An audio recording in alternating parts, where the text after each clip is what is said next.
আসসালামু আলাইকুম ওরহমতুল্লাহি ওবরাকাতু। তাবলিগ জামাত অত্যন্ত সুনামের সাথে প্রায় 100 বছর যাবৎ দ্বীন ইসলামের কাজ করে আসতেছে, দাওয়াত ও তাবলিগের কাজ করে আসতেছে।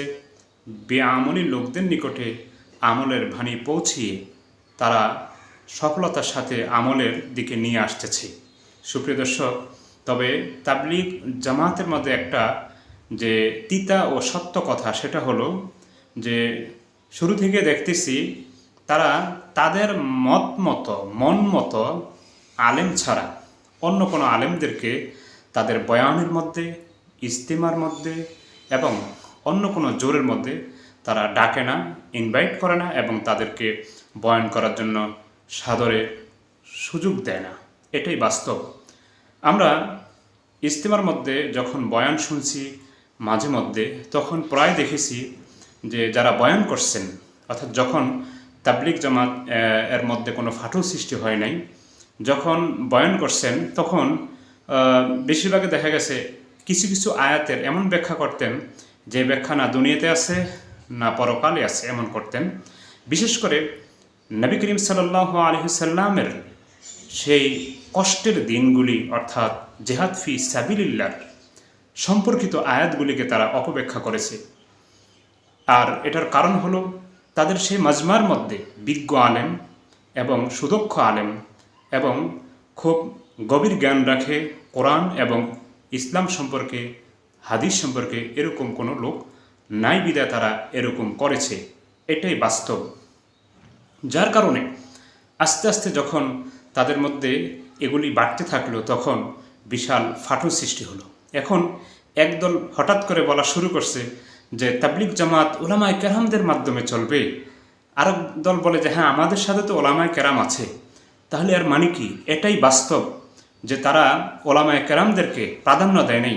আমার এই কথার সত্যতা হলো যে আপনারা খেয়াল করবেন যে তাবলিগ জামাতের যে বড় সমাগম ইজতেমা, সেখানে কি আপনি কখনো দেখছেন আল্লামা শাইখুল হাদিস আজিজুল হক সাহেব রহমতুল্লাহ আলাইকে ইনভাইট করতে বা সেখানে ডাকা হয়েছে, অথবা আমিনুল হক সাহেবকে ডাকা হয়েছে, অথবা আল্লামা শফি সাহেবকে সেখানে দাওয়াত করা হয়েছে এবং তিনি সেখানে বয়ান রেখেছেন, অথবা জুনায়েদ বাবুনগরী সাহেবকে ডাকা হয়েছে, তিনি সেখানে বয়ান রেখেছেন? তারা কি অন্য কোনো ধর্ম প্রচার করবেন? তারা কি ছয় উসুল জানেন না? তারা কি ইসলামের যে বিধিবিধানগুলি তাবলিগ জামাতের মাধ্যমে প্রচার করা হয় সেগুলি জানেন না? অবশ্য জানেন। শুধু তাই না, এছাড়াও আলহামদুলিল্লাহ আমাদের এই বাংলাদেশে প্রতিটি কওমি বলেন, আলিয়া বলেন, বেশিরভাগ কওমি মাদ্রাসায় খুব দক্ষ দক্ষ আলেম ওলামা রয়েছেন যাদের অগাধ জ্ঞান রয়েছে।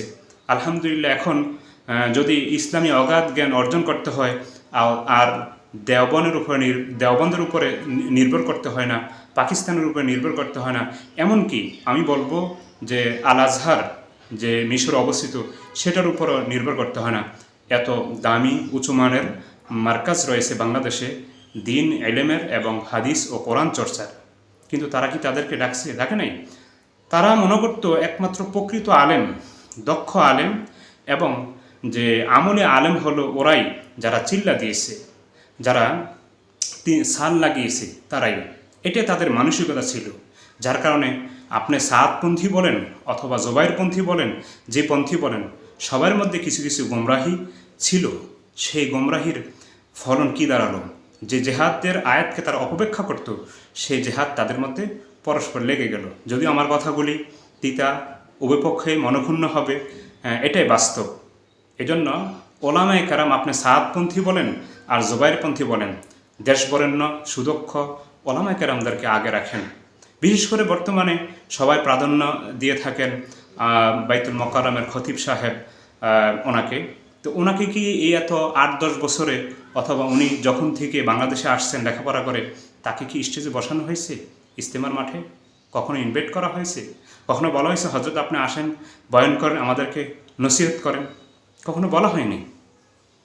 এগুলি কারণ, যখন দক্ষ লোকদেরকে পিছনে রাখা হবে আর অদক্ষরা সামনে আসবে, তখন ওই দল, ওই দেশ, ওই সমাজ ভেঙে পড়বে, যেটা বাংলাদেশের রাষ্ট্রীয়ভাবেও আমরা দেখে আসছি হচ্ছে।